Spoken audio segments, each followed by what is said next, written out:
Hello viewer, it's a shape. We will take editing, generates the designs here. I will explore the more and more options. Let's take a design, use the pen here.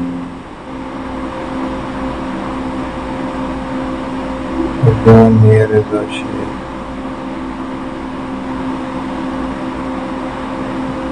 So keep choosing the designs.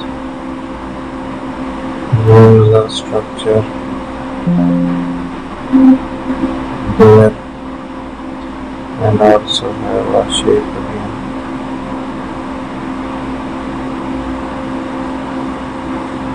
So there we are adding a print there.